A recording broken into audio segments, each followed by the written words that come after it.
Bonjour à toutes et à tous. Nous vous en avons parlé il y a plusieurs semaines et vous l'attendiez tous. Bienvenue à vous pour ce webinaire dédié aux enjeux cyber des outils et des grands comptes. Dans un contexte où les menaces numériques évoluent constamment, nous examinerons les tendances actuelles du marché, les défis posés par la cybercriminalité et les solutions adaptées aux grandes entreprises. Avec la participation exceptionnelle de notre partenaire Sompo, nous avons la chance d'accueillir Larry Lettonen et Victor Renodin, et pour d'attaque, Alexia Moreau et Léo Métel. Alors, comme vous le voyez, ce webinaire est organisé sous format table ronde. Ce webinaire, c'est le vôtre. N'hésitez pas à poser toutes vos questions au fil de l'eau. Nous prendrons un moment en fin de séance pour répondre à vos questions. Pour ma part, c'est une première. Je me glisse dans le costume d'une intervieweuse, d'une animatrice, et j'ai beaucoup de chance car j'ai autour de moi 4 experts de talent. Larry, Victor, Léo, Alexia, je vous laisse vous présenter. Écoutez, je commence. Vous avez l'habitude de me voir dans les webinaires régulièrement, puis également en présentiel, en visio. Donc, je suis ravie de vous retrouver aujourd'hui. On a des excellentes nouvelles à vous partager et puis surtout, c'est l'occasion de vous faire un panorama sur les différentes briques qui vous intéressent. Bonjour à tous, Léo Métel. Je travaille en tant qu'analyste CERT, donc réponse à incident pour nous assurer, chez Datac. Bonjour à tous, Larry Lettonen, je travaille pour Sompo et je suis souscripteur sur les risques cyber.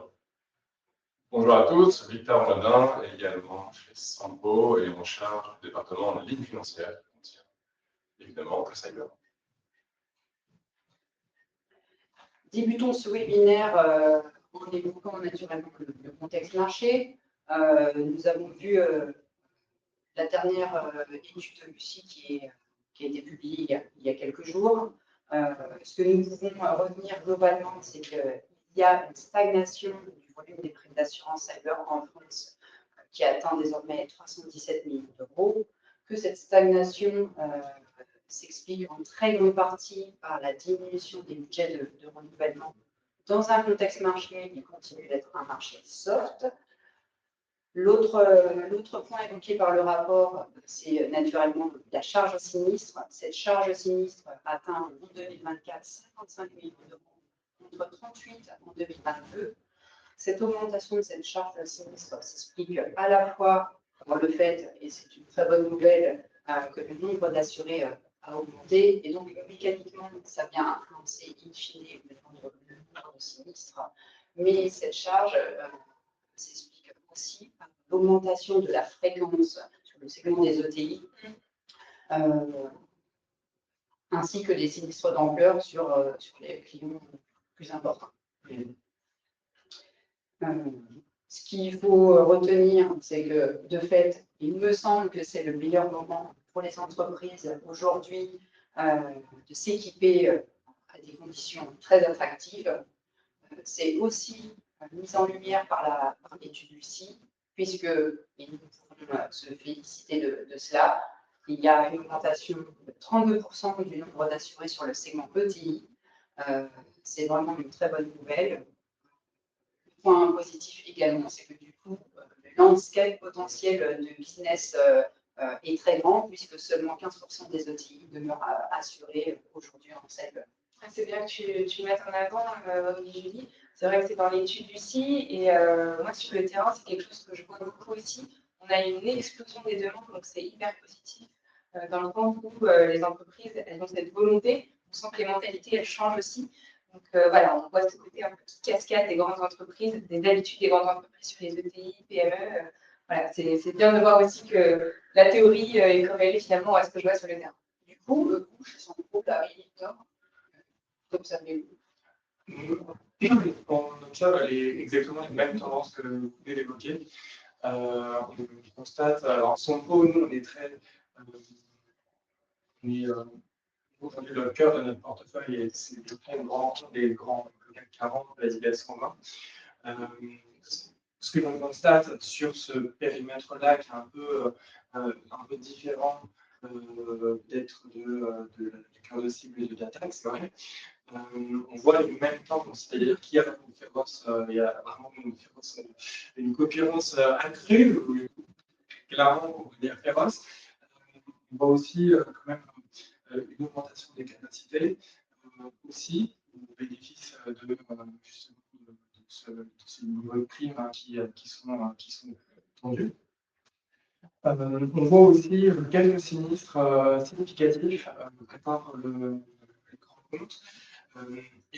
Ça passe, je ne sais pas si on en reparlera, mais ce qui est assez intéressant, c'est qu'il y a beaucoup de sinistres qui peuvent aussi passer par les petites filières, les partenaires. Donc c'est là où c'est intéressant de se dire que les sociétés de taille intermédiaire, justement les ETI qui vont travailler avec les grands comptes, ont besoin de s'équiper en assurance cyber parce que les grands comptes sont en train de demander des garanties d'assurance cyber à leurs partenaires. Et donc, à notre cœur des sites d'aujourd'hui.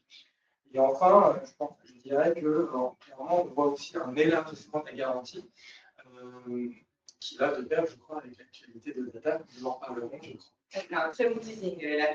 Voilà. Et une multiplication des souscriptions. Ça va aussi avec ce que tu disais tout à l'heure.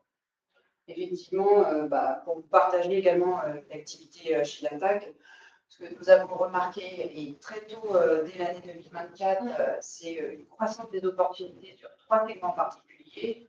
Le premier, c'est le 550 millions, effectivement, suivi de très près du 751 milliards.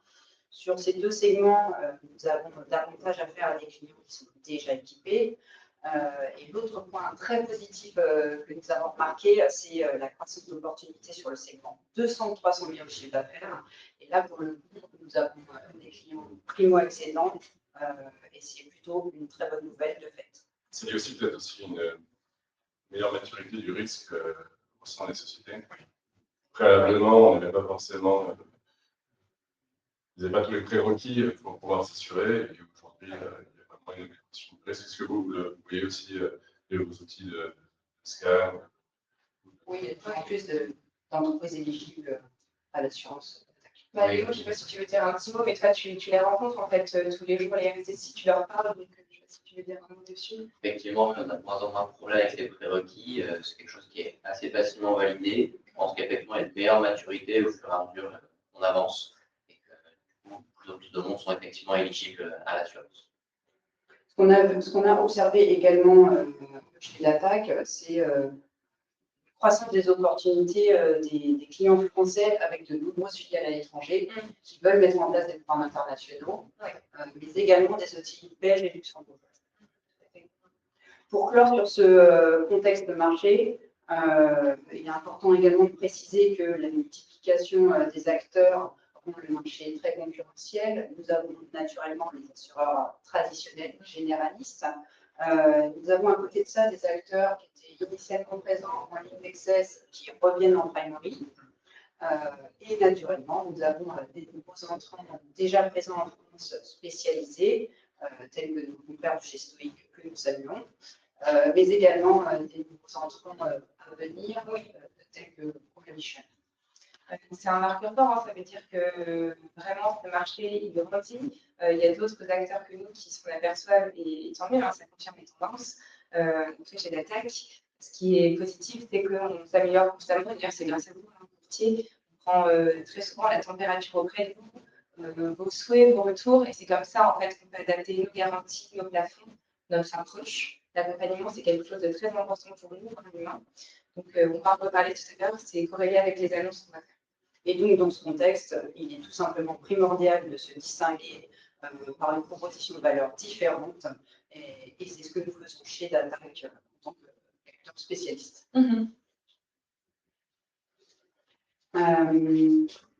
Avant de passer aux très bonnes nouvelles, arrêtons-nous un court instant sur le visage de la cybercriminalité aujourd'hui.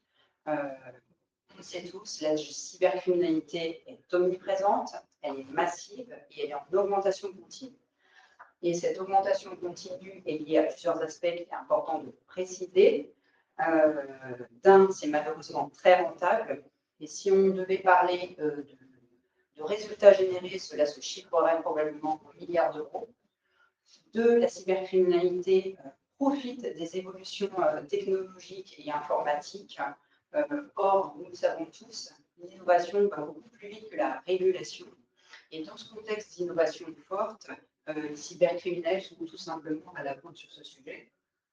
Et troisième caractéristique, le taux de marge, si on peut dire. Ce taux de marge est élevé car la cybercriminalité fonctionne avec des coûts unitaires marginaux de l'attaque très faibles. Je m'explique. Si on doit simplifier le monde de la cybercriminalité envers les entreprises, on peut considérer qu'elle repose sur deux jambes. La première est faite d'attaques simples, orchestrées de manière massive auprès de milliers d'entreprises au même moment, pour des gains unitaires générés de quelques milliers d'euros. Et puis, à l'autre bout du prisme, vous avez des attaques plus sophistiquées, réalisées par des équipes modernes à la pointe qui visent des très belles ETI françaises et celles 440. Et donc, ce que l'on doit retenir, c'est qu'aujourd'hui, une ETI de 1000 personnes a malheureusement autant de chances de subir la force d'une attaque qu'une multinationale de type Crédit Agricole, L'Oréal ou même Cartier dernièrement. Et je voudrais même renforcer ce point-là. Je parlais avec un RSSI d'un grand groupe hier et il faisait exactement le même distinguo que toi, c'est-à-dire les attaques de masse versus les attaques ciblées. Mais en fait, il expliquait que l'innovation technologique que tu évoques, notamment l'arrivée des IA, permettait de spécialiser la masse. C'est-à-dire qu'ils constatent aujourd'hui qu'on voit des attaques, des campagnes de phishing ultra spécialisées, très pertinentes par rapport à la cible qui est massive. Et en fait, ça n'est possible que par cette innovation technologique et ces IA qui sont utilisées dans le cadre des cyberattaques. Du coup, Léo, Effectivement, et alors, ces IA de génération de texte qui viennent effectivement aider ça. Si on repart des attaques simples, effectivement, on parle souvent du phishing un petit peu générique, mais effectivement qui commence à se cibler de plus en plus, notamment grâce à ces IA de génération de texte. Dans les attaques simples, on a aussi tout ce qui va être des failles critiques qui ne sont pas patchées. Donc là, on a des acteurs qui viennent balayer simplement l'entièreté de tout ce qui est disponible sur Internet pour retrouver ça, et ça va être souvent des plus petites entreprises qui vont être vulnérables à ce genre d'attaque. Et enfin, des tentatives de combinaison de mots de passe, hein, un peu de force aussi à ce niveau-là. Et voilà. Ça, c'est des choses dont les grands groupes et les ETI vont correctement savoir se protéger, et ils vont être plutôt vulnérables face à des attaques un peu plus sophistiquées et souvent en plusieurs étapes. Donc effectivement, avec un phishing plus ciblé et plus difficilement détectable par des humains, avec un taux de clic forcément plus élevé. On va aussi avoir beaucoup d'intrusions via le VPN qui donne un accès direct au réseau de l'entreprise. Et ensuite, voilà, en plusieurs étapes, hein, on arrive souvent jusqu'à un chiffrement de l'environnement, une demande de rançon, une vol de données confidentielles, ou même des données utilisateurs qui vont pouvoir être rendues. La plupart des attaquants sont plutôt à la recherche d'un gain financier finalement. Et donc, les ETI sont effectivement un petit peu victimes de ces deux types d'attaques, et ce qui rend la couverture un petit peu plus complexe. Et ils n'ont pas forcément les mêmes moyens également que certains grands groupes dont tu parlais. À présent, une fois qu'on a dit ça, c'est vrai que si on se place à l'intérieur d'une entreprise, il y a une chose dont il faut tenir compte, c'est qu'aujourd'hui, le niveau de connaissance et de compréhension de la cybercriminalité est limité. En conséquence de quoi, par rapport à d'autres risques tels que l'ARC, le dommage au bien ou la flotte, il est nécessaire d'accompagner beaucoup plus le client dans l'identification et la prise de conscience de ses besoins. Dans ce contexte, il est nécessaire d'aborder les enjeux réglementaires croissants des ETI. Alexia, je vais m'adresser à toi. Tu as présenté un webinaire il y a près de 2 semaines sur NIS2 qui est très intéressant. Est-ce que tu peux nous en présenter les principaux points? Oui, bien sûr. Tu as raison de revenir sur la brique réglementaire. Je sais que d'un point de vue entreprise, c'est parfois vécu comme voilà, des obligations, des contraintes fortes, etc. En revanche, c'est aussi une opportunité finalement pour elle de s'améliorer en cybersécurité. Donc, on va dire question point. Pour ceux qui étaient là lors du webinaire NIS2, vous connaissez déjà toute cette réglementation.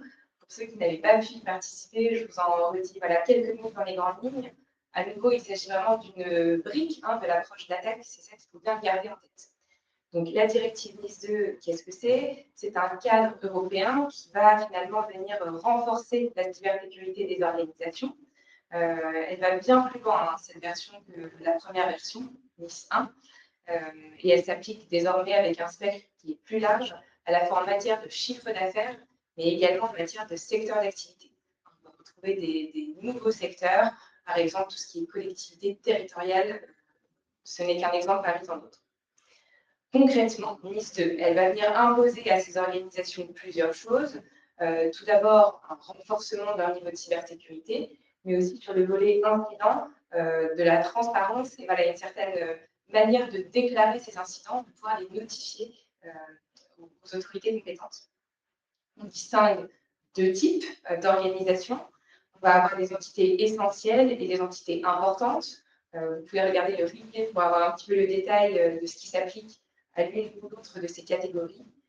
Moi, ce dont je voulais vous reparler aujourd'hui, c'est ce qui s'affiche sur votre écran. C'est-à-dire que chez l'attaque, on a voulu aider finalement vos clients, nos futurs assurés, sur cette problématique. On a proposé une offre packagée, évidemment l'assurance cyber, mais aussi tout un volet accompagnement sur la mise en conformité à NIS2, donc, que vous voyez sur le bloc de droite. On va venir vous aider sur le diagnostic du besoin de conformité à NIS2. Est-ce que cette entreprise, elle doit se mettre en conformité ou non? Un premier audit initial pour savoir quel est l'état des lieux aujourd'hui et la cible. Et puis enfin, proposer un accompagnement cette fois-ci beaucoup plus détaillé pour la mise en conformité à NIS2. Ce que je voulais vous redire, c'est que chez Datac, et peut-être autour de la table, dans nos vies précédentes, on a été RSSI, DSI, on a été actuaire chez l'entreprise.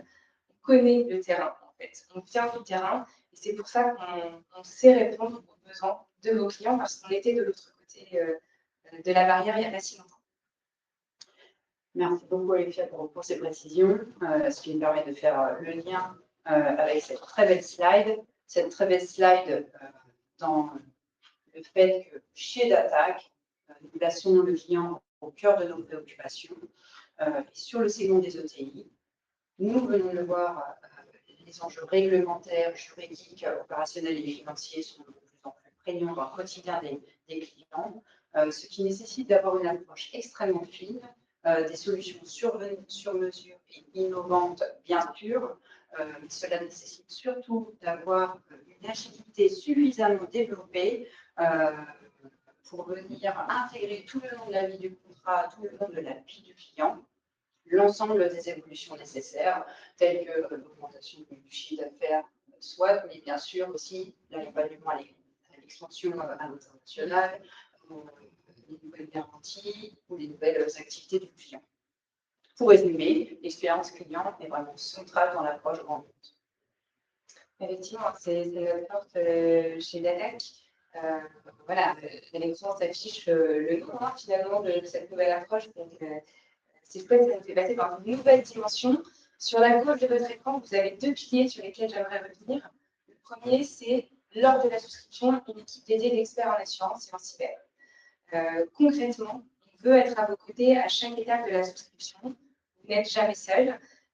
Et lorsque vous avez des échanges avec les prospects, le but, c'est vraiment qu'on soit là à vos côtés et on va créer un trinôme pour vous. Donc, vous aurez bien sûr votre responsable commercial, un souscripteur et puis bien sûr un expert cyber. Donc, voilà, vous avez un petit échantillon autour de cette table. Ce ne sera pas forcément nous, ça peut être voilà, d'autres personnes de nos équipes. Voilà, sachez en tout cas qu'on veut former une véritable équipe et pour venir vous apporter notre expertise, pour pouvoir dialoguer aussi avec les RSSI. Je sais que c'est un vocabulaire qui est parfois très technique. On est finalement bien dans ces deux langues. Et le but, c'est de pouvoir vous mettre ça à disposition. Le but, c'est qu'en repartant de cet échange, votre prospect, en fait, ait les réponses à l'ensemble de ces questions. Et c'est ça qui compte véritablement, c'est l'accompagnement, encore une fois. Le deuxième pilier que vous voyez en bleu un petit peu plus clair, une assurance sur mesure adaptée à chaque besoin des ETI. Alors oui, on a des outils en interne. Vous le savez, hein, on est ici comme InsurTech, donc bien sûr, il y a le volet technologique qui est intense. Pourquoi? C'est pour pouvoir être hyper réactif. Et ça, c'est quelque chose que vous appréciez, je le sais, de par nos conversations. Mais toutefois, je mets un point d'honneur à ce que mes équipes puissent vraiment regarder, que ce soit manuel, que ce soit l'expertise voilà, qui rentre en jeu lorsqu'on analyse ces risques. Pourquoi Tout d'abord, c'est pour avoir une meilleure compréhension du contexte. Hein. On n'analyse pas de la même manière une banque, une usine. Vous verrez tout à l'heure certains exemples. C'est important de savoir mettre du contexte, de l'agilité, et également pour pouvoir proposer des garanties sur mesure. Sur mesure par rapport au secteur d'activité, par rapport au contexte réglementaire et bien sûr le chiffre d'affaires. Et puis surtout, vous proposez des conditions plafond franchise qui correspondent à la demande et puis à la nécessité de vos prospects, clients. Et puis enfin, l'accompagnement. Je le remets encore une fois au cœur du sujet, mais c'est ce qui va vraiment compter. Vos clients ont besoin de se sentir accompagnés au moment de la souscription, mais aussi tout au long de la vie du contrat. Et c'est ça qui fait la force chez Datac. De fait, transition sur le programme d'accompagnement que nous avons créé et qui est dédié aux grands comptes. Ce programme d'accompagnement prévoit 4 piliers majeurs constituant, selon nous, une démarche préventive précieuse pour gagner en sérénité tout le long de la vie du contrat. Je vous en parlerai un petit peu plus juste après. Et effectivement, il y a un quatrième volet de cette approche, c'est le support 24/7 en cas de cyberattaque. Donc ça, c'est pour pouvoir être très réactif en cas de cyberattaque. Vous avez les clients un numéro de téléphone, donc une hotline qui est disponible tout le temps, avec un expert technique directement derrière pour pouvoir répondre en cas d'attaque. Deux cas de figure. On va d'abord faire une levée de doute. Est-ce qu'il y a réellement une attaque ou est-ce qu'on parle plutôt d'une simple panne? Et le cas échéant, on est réellement sur une cyberattaque. L'expert technique va directement être là pour pouvoir donner les premières mesures d'endiguement et les premières mesures de secours afin qu'on soit présent dès le début de la réponse à incident. Ensuite, on part sur quelque chose d'un peu plus classique en réponse à incident. On va construire quelque chose pour répondre aux impacts de la cyberattaque. Merci pour cette transition de slide. Vous voyez à l'écran nos références emblématiques. On voulait vous le remettre pour que voilà, vous puissiez vous projeter un petit peu. Il y a déjà beaucoup d'ETI qui font confiance à Datac aujourd'hui. Évidemment, je ne peux pas citer des noms pour des raisons de confidentialité. Puisqu'on en a dans notre cuisine. Alors, on en a dans nos placards même, au petit déjeuner, en voyage. Ouais, quand on part en voyage. Sur un smartphone, certaines applications aussi. Ce sont des entreprises qui font partie de notre quotidien. Ça, c'est important, c'est le volet un peu emblématique que je voulais mentionner. On est fiers aussi de pouvoir accompagner ces entreprises phares françaises, mais pas que, aussi belges, luxembourgeoises. Donc voilà, sachez qu'on est prêts, qu'on a l'habitude déjà de gérer ce type d'entreprise. Donc je vous laisse maintenant imaginer ce qui peut se cacher derrière ces photos. C'est un petit jeu.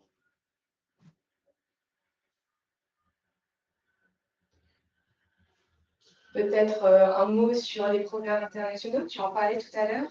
C'est un enjeu important pour nos clients et particulièrement les ETI. Larry, Victor, est-ce que vous voulez en dire un mot? Je sais que voilà, Sunto a une force c'est exceptionnelle sur ce réseau, surtout la qualité. Oui, en fait, Sandro, clairement, c'est développer un réseau depuis plus de 100 ans en accompagnant les grands industriels japonais, ce qui permet d'avoir un maillage dans le monde entier, soit de bureaux Sandro, avec plus d'une quarantaine de bureaux Sandro dans le monde. Et si on additionne à cela tous les partenariats qu'on peut avoir dans d'autres pays, on a plus de 160 pays qui sont couverts aujourd'hui dans le monde, et sur lesquels on peut accompagner les sociétés, notamment de évidemment, vos contrats chez Datac sont faits pour les sociétés dont le souscripteur est en France ou en Benelux, mais de venir couvrir toutes les sociétés dans le monde entier. Après, en fonction de la législation locale, on va couvrir directement, on va appliquer, passer par une fin clause ou la mise en place de police locale. Après, sur la mise en place de police locale, libre à vous de aussi d'identifier les pays où vous êtes les plus exposés, les pays où peut-être il y a des législations plus contraignantes et qui nécessitent peut-être d'avoir la mise en place d'une police locale. C'est vrai que la mise en place d'une police locale, ça permet d'avoir un texte local qu'on appelle le Good and Local Standard, et également une gestion de sinistres en local avec des experts locaux, ce qui est toujours un plus. C'est vrai que ça peut apporter une tranquillité dans des zones, des moments de sinistre, un moment de stress plus important que d'habitude. Oui, on voit pas mal de demandes, notamment sur les polices locales. Bon, je ne vous cache pas que ça tourne souvent autour des mêmes pays. Oui. Je ne vous apprends rien, je pense que vous voyez de quel pays je parle. Mais voilà, ça c'est quelque chose qui peut être aussi un véritable différenciateur. Il n'y a pas non plus tous les acteurs sur le marché qui proposent des programmes internationaux. Et ça, pour les entreprises de type ETI, voilà, plus grandes entreprises, c'est un enjeu qui devient un essentiel finalement. Et on est ravis aussi de pouvoir le proposer. Ça fait encore une fois partie d'une des briques de notre accompagnement pour le volet ETI. Sur un des pays, souvent des demandes, ce sont les États-Unis. Oui. Et Sampo est très présent aux États-Unis. Et dans le top 10 des assureurs cyber aux US. Donc, on est capable d'accompagner aussi toutes les sociétés aux US avec tous les États. Nous l'avons vu, effectivement, Oui, voilà. avec beaucoup de dossiers. Oui, tout à fait. Non, bien sûr, les États-Unis, c'est un incontournable. Et puis, il y a quand même énormément de business aujourd'hui entre la France, Benelux et les États-Unis. Donc, forcément, on retrouve beaucoup d'entreprises avec des filiales qui se trouvent dans ce pays. Je crois qu'on arrive au moment le plus tant attendu. On en a parlé beaucoup de fois. Je crois que cette slide est annonciatrice de très bonnes nouvelles. Au regard de tout ce que vous nous dites, du contexte marché, de l'évolution de la cybercriminalité, chez Datac, l'ensemble des équipes a travaillé et a fait évoluer son offre TI. Cette offre s'appelle Data Corporate Solution. Elle repose sur 3 axes. L'augmentation du nombre de déclencheurs de mise en jeu des garanties. Nous sommes venus compléter l'offre de garantie déjà très complète par de nouvelles. Et enfin, nous avons créé un programme d'accompagnement dédié aux ETI et aux grands comptes. Je passe la parole à Alexia. Je crois que tu as de très bonnes nouvelles à nous annoncer. Tout à fait. Peut-être qu'en parallèle de ce webinaire, vous avez déjà vu passer des petites communications sur LinkedIn, comme je sais que vous suivez de près. Donc voilà, l'idée aujourd'hui, c'est de vous en parler un tout petit peu plus en détail. Vous le voyez à l'écran, dans le spectre des menaces, finalement, on trouve beaucoup de choses. On a la partie malveillante, que vous connaissez bien sûr, la partie erreur humaine, sur laquelle on avait aussi progressé ces dernières années. Mais il y a aussi tout un volet qui concerne la défaillance des systèmes. Donc, c'est parfois ni malveillant, ni relatif à une erreur humaine. Pourtant, c'est des cas qui sont quand même nombreux. Et c'est ce que je pourrais faire un petit peu en shadow aujourd'hui. C'est pas quelque chose qui est couvert par la plupart des contrats d'assurance cyber. Donc, vous l'aurez compris, ce que je suis en train de vous annoncer aujourd'hui, c'est que chez Datac, nous couvrons à présent la défaillance du système informatique de nos assurés, c'est-à-dire tout ce qui va être relatif à la panne informatique, bien sûr, tout ce qui est carrément fournisseur IT. Cette nouveauté, je tiens à le dire, elle est tout d'abord le fruit de vos retours. Je vais vous reparler de CrowdStrike parce que c'est quelque chose qui vous a beaucoup marqué en juillet dernier, en juillet 2024. Vous avez été nombreux à nous solliciter après cet événement pour nous dire on aimerait retrouver ce type de garantie, pour couvrir ce type de scénario. Alors, on vous a entendu. Et voilà, cette garantie elle existe désormais chez Datac, la panne.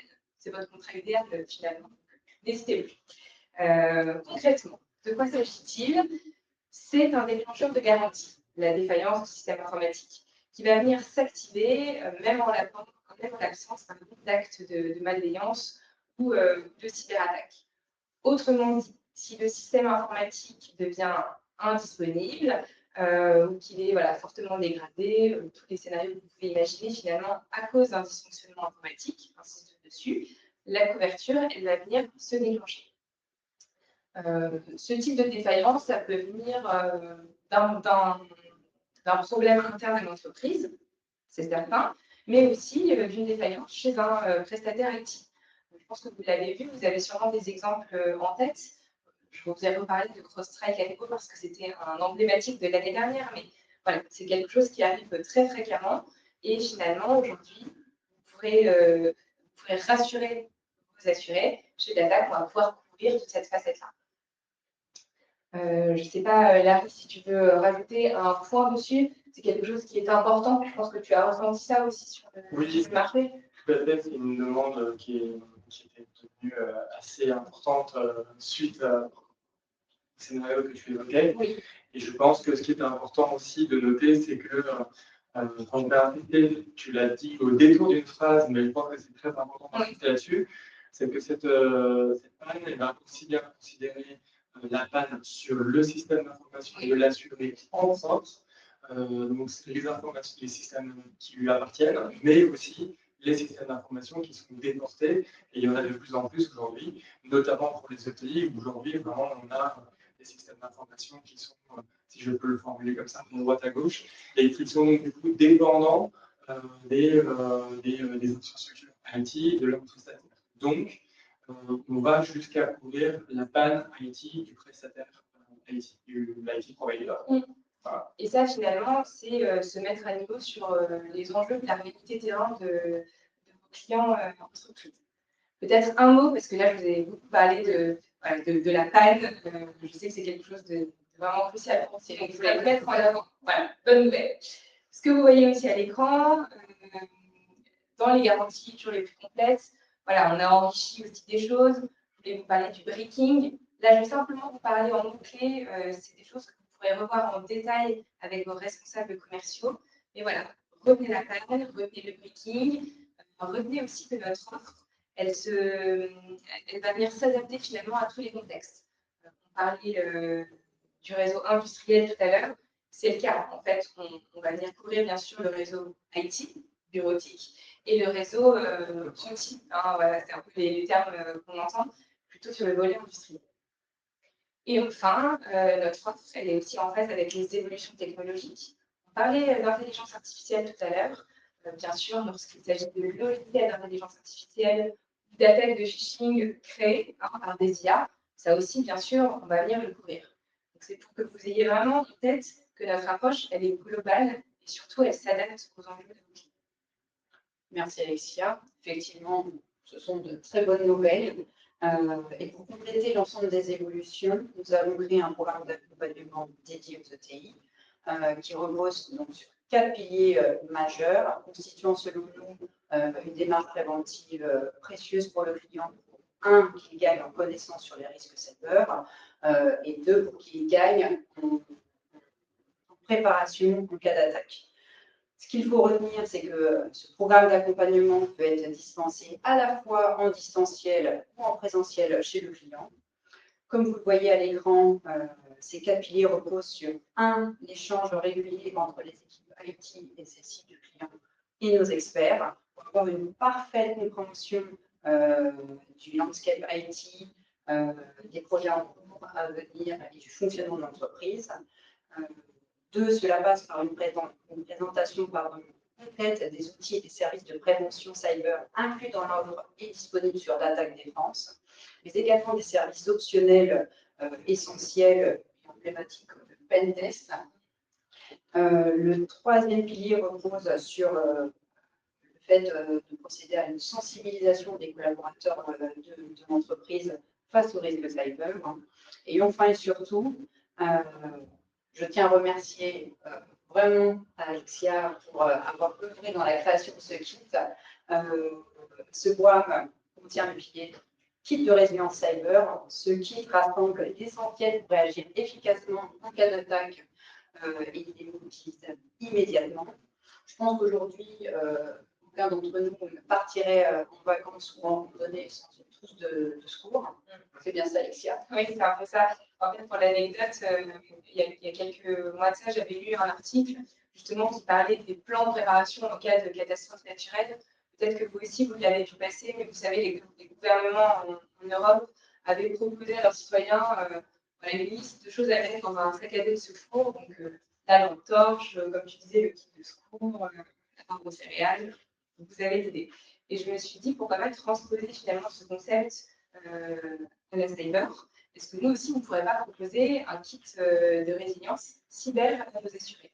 On l'a fait. Et dans ce kit, qu'est-ce qu'on va retrouver? Les essentiels, donc toutes les fiches réflexes pour savoir que faire en cas de sinistre, un peu les premiers gestes de secours, comment notifier à la CNIL, que faire en cas de ransomware, comment porter plainte. Voilà, ce sont un peu des indispensables à imprimer. Et finalement, dans notre kit de résilience, on va aussi retrouver des ressources de l'ANSSI.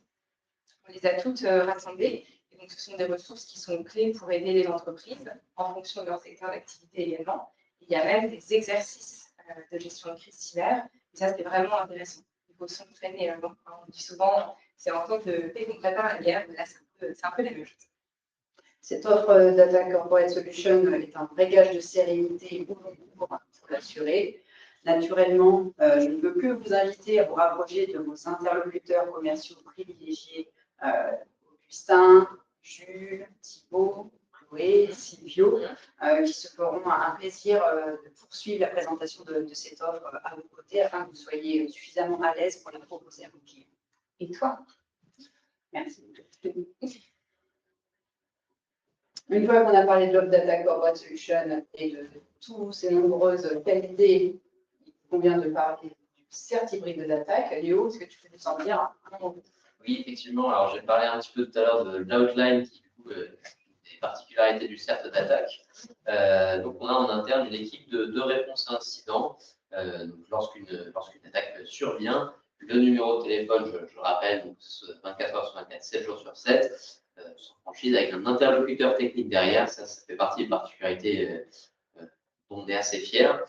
Donc les experts, j'ai dit technique tout à l'heure, mais on a aussi des experts un petit peu dans tous les domaines, le cyber notamment, mais aussi le juridique, l'assurantiel, le légal. Il y a pas mal de choses qu'on oublie parfois quand on parle de cyberattaque, mais je le rappelais tout à l'heure, il y a aussi porter plainte, la déclaration à la CNIL et quelques autres actions qu'il faut prendre. Même la communication, hein. C'est vrai que c'est important. On a des experts en communication interne, externe. En cas de cyberattaque, il faut savoir communiquer. Effectivement, c'est plein d'actions. Il n'y a pas seulement la réponse technique, il y a plusieurs actions. Et c'est aussi pour ça qu'on a des experts en interne, mais à la fois des experts avec nos partenaires. C'est pour ça que tu parles de CERT hybride. Le partenaire principal, on a, c'est eQuest, qui est également une équipe de réponse à incident avec qui on évolue beaucoup. Et on intervient chez les clients grâce à eux. Il y a beaucoup de questions dans le chat sur Merci cette pour vos slide. questions. Merci infiniment. Ce que je remarque, apparemment, il y a une question sur les ETI disposent de leur équipe IT, qui connaissent parfaitement le SI, mais elles fonctionnent aussi beaucoup avec des prestataires informatiques. Que peux-tu nous dire dans la manière dont l'attaque peut avancer main dans la main en cas d'attaque? Oui, effectivement. Alors, c'est vrai que surtout pour les ETI et les entreprises un petit peu plus grandes, on va avoir souvent un infogérant ou une équipe de SOC, de sécurité, ou même parfois directement un CERT qui est déjà lié par un contrat avec l'assuré. Dans ce cas-là, nous, on n'a aucun problème à venir s'interfacer avec eux. On fera beaucoup moins d'actions techniques et on sera plutôt en pilotage de la réponse à incident. Et on n'a jamais eu de problème à s'interfacer avec ces équipes-là. On leur laisse souvent la main pour les actions les plus techniques. Parce que c'est eux qui ont la connaissance du parc, c'est eux qui savent quels interlocuteurs avec qui parler en priorité pour que tout avance bien. Nous, on apporte juste notre expertise de la réponse à incident et eux, ils ont l'expertise du parc et le contexte. Je vois qu'on a une autre question, Léo, sur pouvons-nous travailler avec des CERT sectoriels? Alors oui, des CERT sectoriels, donc, on pense souvent aux CERT maritimes ou il y a des CERT un petit peu pour chaque domaine et chaque secteur. Je sais qu'il y a aussi l'État qui a poussé un petit peu la création de CERT régionaux. Voilà, chacun avec des capacités différentes. On les voit aussi comme des partenaires qui peuvent intervenir chez le client. Ça dépend également de qui le client a appelé en premier. Parce qu'on ne va pas être 12 000 cerveaux sur une même réponse à incident. Ça ne fait pas avancer les choses plus vite, malheureusement. Donc, voilà, c'est pas de problème pour s'interfacer également avec ces équipes-là qui ont des expertises sectorielles, notamment. Ce qui est bien, c'est qu'en général, vous travaillez en bonne intelligence, si je puis dire. Le but, c'est vraiment de se dire, alors, on met les acteurs qui sont là autour de la table et on essaie de travailler le plus rapidement possible et de la façon la plus efficace possible. Donc, en fait, on a l'habitude de venir s'interfacer avec d'autres équipes, des équipes internes des entreprises, mais certes des autres secteurs ou alors des régions, puis aussi les prestataires IT. Donc finalement, voilà, ça c'est le quotidien des équipes côté certes. Je crois qu'il est venu l'heure de la partie questions-réponses. Oui, bah, écoute, j'en ai une là justement. On nous demande pour les ETI, voilà, comment l'assurance peut-elle bien servir les ETI, comment en fait on essaie de comprendre finalement le contexte des ETI. Je prends le premier volet, mais voilà, tu travailles aussi dessus, vidéo. Pour les ETI, et même de manière générale, c'est important pour nous de faire un échange avec le RSSI et les équipes finalement côté cybersécurité des entreprises. Les questionnaires, on le sait, c'est quelque chose qui est très frustrant pour les RSSI et je le comprends. 150 questions à répondre, c'est pas possible et surtout, ça ne reflète pas toujours le contexte de l'entreprise. C'est-à-dire qu'en cochant oui ou non, c'est souvent quelque chose entre les deux. Peut-être. C'est peut-être du peut-être, c'est peut-être du oui mais. Voilà, il y a besoin de précision. Donc ces échanges, ça permet d'avoir du contexte, d'avoir une image qui n'est pas plus figée, parce qu'on va avoir des informations sur le passé, sur la roadmap aussi. Et ça, c'est intéressant. C'est l'intention en fait qui est derrière, de pouvoir comprendre où va l'entreprise. Parce qu'une entreprise qui a mis des choses en place et qui n'a plus rien dans la roadmap, ça ne signifie pas la même chose qu'une entreprise qui a mis des choses en place et avec une roadmap qui dépend. C'est intéressant.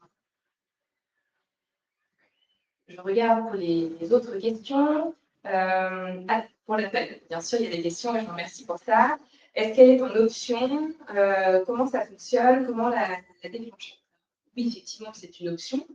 Moi, je vous invite à vous rapprocher de vos responsables commerciaux pour savoir comment l'activer.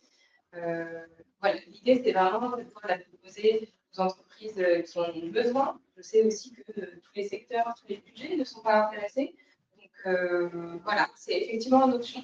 Comme on avait la cyberfraude en option, souvenez-vous, parce que certaines entreprises souhaitaient ne pas l'avoir, parce qu'elles l'avaient dans un autre contrat. Voilà, ici, ça va agir de la même façon. Il y a quelqu'un qui parle du sinistre Harvest et de la défaillance de tiers. Est-ce que tu peux nous en dire un mot, Alexia? Oui, alors Est-ce que c'est une garantie la défaillance de tiers, bah, oui, en général, on l'a évoqué tout à l'heure au titre de l'appel. Aujourd'hui, les systèmes informatiques des entreprises, c'est plus uniquement que le réseau des entreprises. Ça va aller vraiment au-delà. Il y a des données qui sont un peu ça et là, tu le disais. On a beaucoup de SaaS aussi. Donc, les données, aujourd'hui, elles sont confiées à d'autres prestataires pour gérer, par exemple, la comptabilité, la gestion des commandes, etc.